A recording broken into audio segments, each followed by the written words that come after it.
se ele ranha mesmo o céu, mas não quiseram me deixar. Daí nós fomos ver o mar.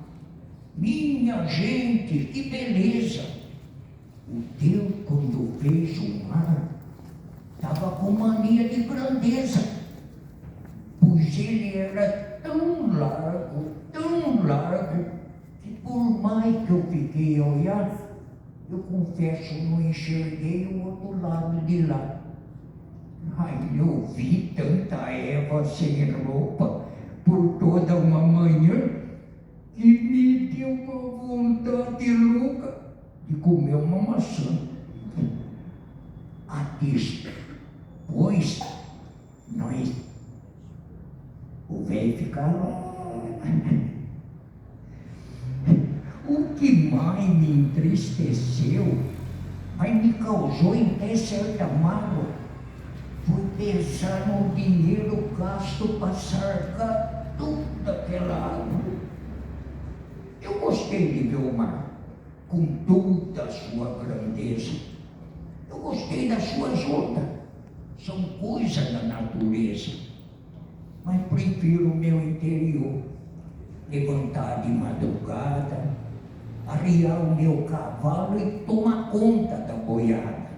E à tardinha, quando eu volto, encontrar minha Manuela, que não é bonita que nem aquela Zeba, mas só eu boto o eu nela.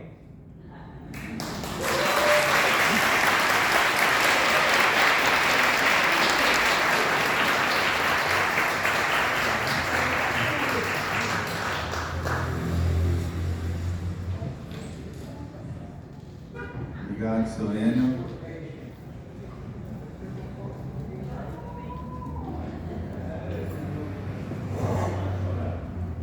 Seu Enio fala que está ficando esquecido, mas duvido que qualquer um vai da cadeira 12 também. Palmas para você.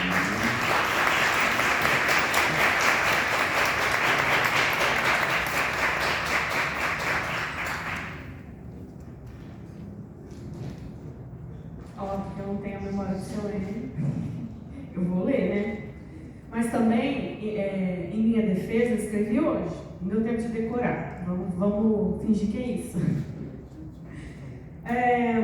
Escrevi um texto chamado Silêncio. Eu tinha planejado escrever uma poesia com o tema aniversário da Léopa. Eu fiz isso ano passado, espontaneamente, não foi um plano. E esse ano pensei, vou fazer de novo. Mas aí foi passando um dia, outro, a gente vai trabalhando, fazendo outras coisas, foi passando o tempo, chegou hoje de manhã eu ainda não tinha escrito nada, não tinha também tido aquele momento assim que vem o texto na cabeça. E aí foi dando a hora, e eu falei, tá, talvez eu tire meu nome e não declame, não fale nada. Mas, por que não escrever então exatamente sobre a falta de palavras, né?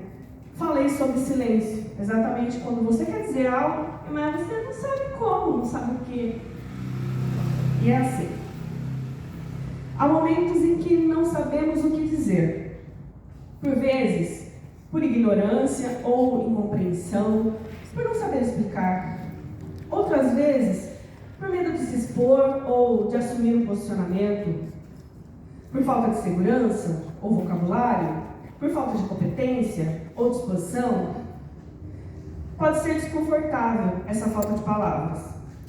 Pode trazer uma sensação incômoda de que há algo errado. Mas eu concluo que só se houver vazio. Vazio interno, sabe? Aquele que nós tentamos preencher com explicações. Aquele que necessita de malabarismos de predicados para dar sentido. Mas só se houver vazio, o silêncio dói. Se estamos preenchidos, não se aplica o sentido, se experimenta o sentimento. Este preenchimento não necessita de explicação. E a falta de palavras não traz desconforto. Na verdade, a falta de palavras diz que não há necessidade de dizer, pois foi vivido. E o silêncio é repleto de sentimentos, momentos e memórias. Talvez nenhuma palavra possa mesmo explicar. Então, o silêncio é completo. E com isso, a minha inspiração foi exatamente o que falar de 3 anos de academia, sabendo que eu estou num grupo com o Hélio Romani, com Floriano Pacola, com o Milton Moreto, com a Conceição Carlos, com tanta gente que fez tanta coisa antes até de eu nascer e que tentou estruturar um grupo como esse e conseguiu e acabou por finalizar o grupo por algum motivo. E hoje eu tenho o prazer, a honra, o orgulho de fazer parte dessa história de 3 anos de uma academia de letras. Então eu acho que meu silêncio é completo, porque eu vivi 3 anos, eu não tenho palavras para explicar esses 3 anos. É só isso, obrigada.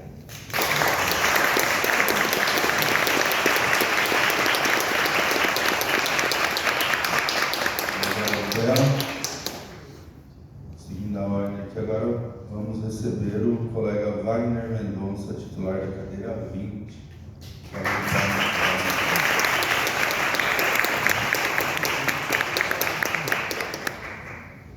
Boa noite, tudo bem? Espero que todos estejam bem. Eu estou feliz de estar aqui, mais um ano de ALELP.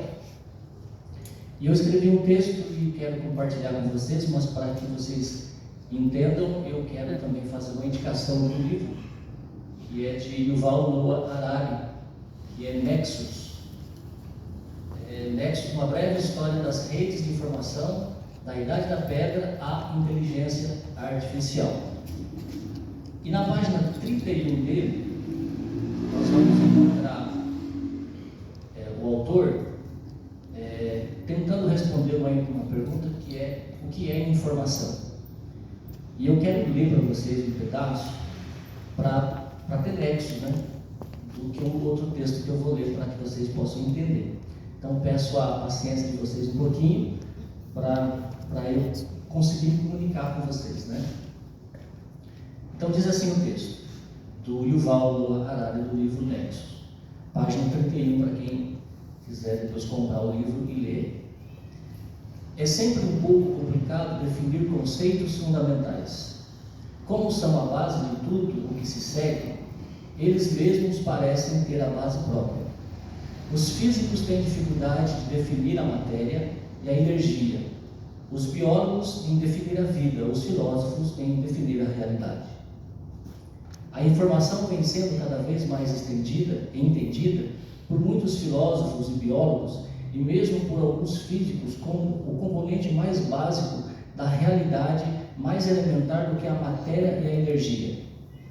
Não admira que haja tanta discordância sobre a definição de informação e sua relação com a evolução da vida, ou com ideias básicas da física, como a entropia, as leis da termodinâmica e o princípio quântico da incerteza. Este livro não tentará resolver, nem mesmo explicar tais discordâncias, tampouco apresentará uma definição universal da informação, aplicável à física, à biologia e a todas as outras áreas do conhecimento. Como é um trabalho de história, que estuda o desenvolvimento passado e futuro das sociedades humanas, ele se concentrará na definição e no papel da informação da história. No uso cotidiano, associa-se à informação os símbolos criados pelos seres humanos com as palavras orais ou escritas. Consideremos, por exemplo, e é aqui que eu quero que vocês prestem atenção, o caso de Sher Ami e do Batalhão Perdido. Em outubro de 1918, quando as forças expedicionárias americanas lutavam para libertar o norte da França da invasão alemã, um batalhão com mais de 500 soldados americanos ficou preso atrás das linhas inimigas. A artilharia americana, que tentava lhes dar cobertura, identificou erroneamente sua localização e despejou o fogo de barragem diretamente sobre eles. O comandante do batalhão, o Major Charles Whistler, precisava informar com urgência a verdadeira localização deles ao quartel-general, mas nenhum mensageiro conseguiria atravessar a linha alemã. Segundo vários relatos, Whistler optou por optou como último recurso por Cher Ami, um pombo correio militar. Num pedacinho de papel, Wishler escreveu: estamos na estrada paralela 276,4. Nossa artilharia está despejando um fogo de barragem diretamente sobre nós mesmos. Parem, pelo amor de Deus. O bilhete foi inserido num tubinho metálico na perna direita de Cher Ami, que então foi lançado ao ar. Um dos integrantes do batalhão, o soldado John Nell, relembrou anos depois: não tínhamos a menor dúvida de que era a nossa última chance. Se aquele pombo sozinho, assustado, não encontrasse seu pombal, nosso destino era certo.